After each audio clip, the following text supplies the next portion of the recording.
जब गुरुजी लगभग 25-26 वर्ष के थे तो उनकी वेशभूषा और पहनावे को देखकर कोई नहीं कह सकता था कि वह युवक और कोई और नहीं बल्कि हमारे पालनहार हैं। एक दिन जब वो किसी काम से बाहर जा रहे थे तो रास्ते में उन्होंने एक आदमी से कहीं जाने का रास्ता पूछा। अब वो समय नहीं रहा जब लोग रास्ता पूछने पर आपको रास्ता बताने के लिए आपके साथ ही चल देते थे। जब गुरुजी ने उससे रास्ता पूछा तो उसने कहा, आगे जा भाई, मुझे नहीं पता क्यों मेरा टाइम बर्बाद कर रहा है। गुरुजी मुस्कुराए और बोले, अगर आपको रास्ता पता है तो बताने में कितना टाइम लग जाएगा। जितना अभी आपने मुझे बोला उतनी देर में तो रास्ता भी बता देते, उसमें टाइम क्या बर्बाद होना। उस आदमी को गुस्सा आया और बोला, हाँ मुझे रास्ता पता है और मैं नहीं बता रहा। गुरुजी मुस्कुराते हुए बोले, कोई नहीं, आप क्रोधित मत होइए, मैं खुद रास्ता ढूंढ लूँगा। गुरुजी ऐसा कहकर वहाँ से चले गए। अहंकार और क्रोध मानव के सबसे बड़े शत्रु हैं, जो मानव को बर्बाद करने में ज़्यादा समय नहीं लगाते। ऐसा ही उस आदमी के साथ हुआ जिससे गुरुजी बार बार पता पूछ रहे थे। कुछ समय बाद उस आदमी को कारोबार में काफ़ी घाटा हो गया और साथ साथ उसकी तबीयत भी सही नहीं रहने लगी, क्योंकि क्रोध और अहंकार इंसान को कहीं ना कहीं भारी चोट देता है। जिसका मन शांत और खुश है वही जीवन को सही से जी पाता है। उस आदमी ने अपनी पत्नी से कहा, ये हमारे साथ क्या हो रहा है, मुझे कुछ समझ नहीं आ रहा। ना इलाज कराने को पैसा बचा है, ना कोई पैसा कमाने का रास्ता नज़र आ रहा है। ऐसा कहकर वो रोने लगा। उसकी पत्नी ने कहा, आप चिंता मत करो, सब ठीक हो जाएगा। पास में किसी के यहाँ एक युवक रहते हैं, सुना है उनके हाथों में दिव्य शक्ति है, हम उनके पास जाएंगे, क्या पता वो हमारा भी कल्याण कर दे। वो युवक कोई और नहीं, वही गुरुजी थे जो उस आदमी से रास्ता पूछ रहे थे, और वो आदमी कोई और नहीं, वही अहंकारी था जिसने गुरुजी के बार बार पूछने पर भी रास्ता नहीं बताया।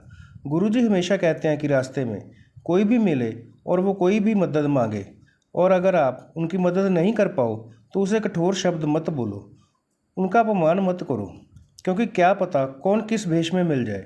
जब वो आदमी और उसकी पत्नी वहाँ पहुँचे तो आदमी ने देखा, ये तो वही युवक है जिसे मैंने रास्ता बताने से मना कर दिया था। वो डरा हुआ सहमा हुआ गुरुजी के पास पहुँचा और गुरुजी से हाथ जोड़कर बोला, मुझे माफ़ कर दो गुरुजी, मैंने आपका उस दिन अपमान किया था, मेरी बुद्धि काम नहीं कर रही थी, मुझे माफ़ कर दीजिए और मेरी तकलीफ़ों को कम करो गुरुजी। गुरुजी ने पूछा, बताओ आपको क्या परेशानी है। उस आदमी ने कहा, मेरी तबीयत ठीक नहीं रहती है और कारोबार भी बंद हो गया है, हमने आपके बारे में सुना तो आपके पास चले आए। गुरुजी सबको माफ़ करने वाले हैं, वो सबका अपना आशीर्वाद देते हैं। उन्होंने उनको भी दिया जो काबिल ना थे, फिर जो उनके दर पर आया उसे खाली हाथ कैसे भेजते। उन्होंने उस आदमी से कहा, जैसे आज आपको मेरी ज़रूरत है वैसे ही मुझे आपकी ज़रूरत थी, और इस दुनिया में एक दूसरे के सहारे के बिना जीना असंभव है। हमें एक दूसरे के दुख दर्द को समझना चाहिए, और ऐसा नहीं था कि मैं रास्ता नहीं जानता था, मुझे आपको सही रास्ते पर लाना था, इसलिए ही तो आपसे रास्ता पूछा था। उस आदमी ने कहा, मुझे माफ़ कर दो गुरुजी, मैं दिल से माफ़ी मांगता हूँ और हमेशा आपकी बात को याद रखूँगा। गुरुजी ने उससे कहा, सब सही हो जाएगा, तू चिंता मत कर, बस एक बात याद रखना, ज़रूरतमंद की मदद करना परम धर्म का कार्य है, इससे आप अपने कर्म भी अच्छे करते हो। गुरुजी ने कहा, कल दरबार में आना और सेवा का काम कराना, तुम्हारा कल्याण होगा। वो दोनों अगले दिन वहाँ आए और पूरे लगन से उन्होंने सेवा की, और जब वो अपने घर वापस लौटे तो रास्ते से किसी से गुरुजी का स्वरूप लिया और अपने घर में लगा दिया। उन्होंने गुरुजी का शुक्राना किया और सो गए।